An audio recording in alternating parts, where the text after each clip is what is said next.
Well, hello and welcome to Tel's Bench. I'm Tel. Today we're going to be looking at key fobs. Key fobs for your Ford car. In this case, it's a Ford Focus Mk2, and this is beginning to fail, and it's beginning to fail for various reasons. One of which is mechanically it's failing. You can see this wire wrapped around this. This has been opened several times now. It's had the battery changed in it. This is not the original from Ford. This is a replacement one that you can get from eBay or off Amazon or some other retail outlet. But the actual key itself is the original Ford key. Okay. So what we do is when we get one of these from a retailer, it won't be programmed, but it will have a blank one of these on there, a blank key. So we need to take this off and put a new one in and then reprogram that.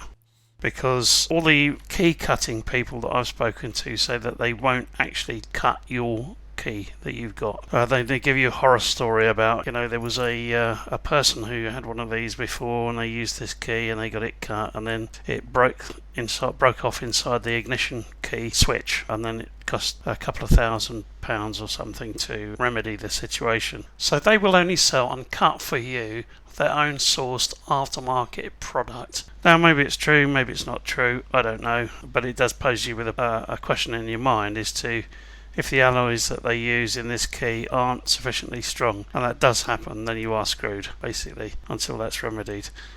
So I always take the original key off. Now if that situation were to change, then I'd have to go to an outlet which sold the original key fobs, or one that they guarantee that it's up to standard. But I choose to continue buying the cheap ones, which last about 2 to 3 years, something like that, and then you have to change them again.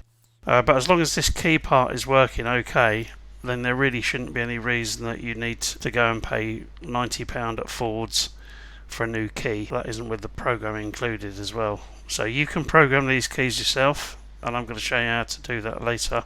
But first of all, I want to show you how to get this apart. So there's two ways. We'll try the first one, and if that doesn't work, we'll try the second one. So is to just simply pull it. That may or may not work.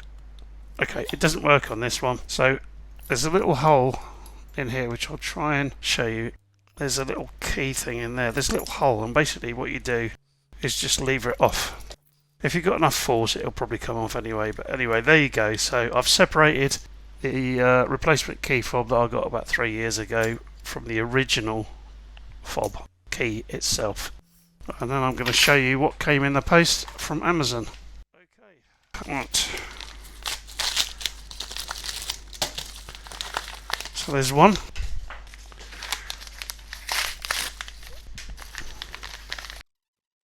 So I've got two of these keys. Obviously you get two with every Ford at least that you buy.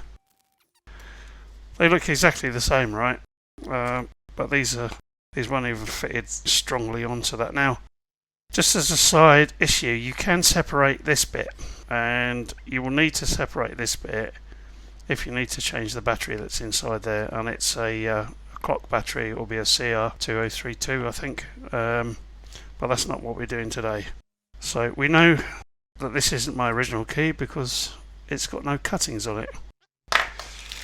So we're going to take both of these out and make a mess on the bench with all this plastic, which I'll then discard. Okay, so we'll do the same thing with this. Going to get my screwdriver in there and just lever it up. There you go, off it comes. All I have to do then is just push this back in. That's it. So all we have to do is program this now. So I'm going to go and find the other key that I need to program, and I'll attach the key to this, and then we'll be able to go and do the programming in the car. And we'll program both of these together so that they both work, because if you follow this procedure and you only do one key and then you go back and follow the whole procedure again and do the other key, you'll find the first key that you programmed doesn't work anymore. So there's a particular trick to do both of them at the same time, and that's what I'm going to show you today. Okay, I collected all my bits and pieces and I've come down to the car now.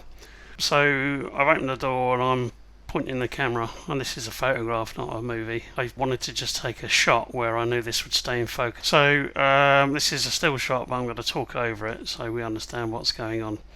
So this is the ignition switch, and position 0 is, as you'd expect, it's off. Position 1 is auxiliaries, and position 2 is your dash.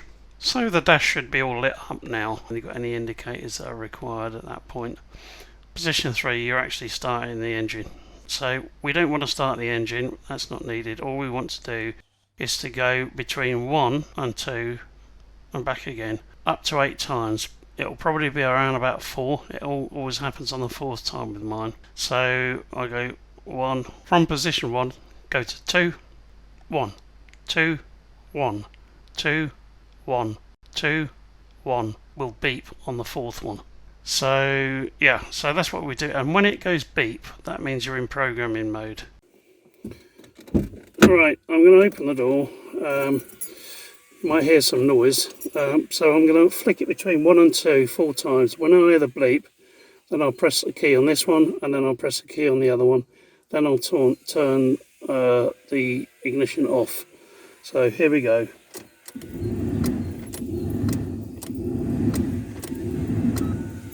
Okay, that's the first one pressed, second one pressed, and now I'm going to turn the ignition off, which I've done. Close the door, give it a moment, and then this one works now, and now this one works. Okay, good, so that's it, job done, easy, right? So the difference between doing it for one key, when you go through the procedure and turn it off, it's only done the one key. So if you then go and do this key, you'll find that this one will work and this one won't, and that is all there is in the trick. So it's pretty straightforward. Okay then. Well, I hope you found the video informative and useful. If you did, please hang a like and also subscribe to me. I am trying to grow a channel here, and every subscription helps, every like helps, so yeah, please do that. And I will see you next time. It's gonna be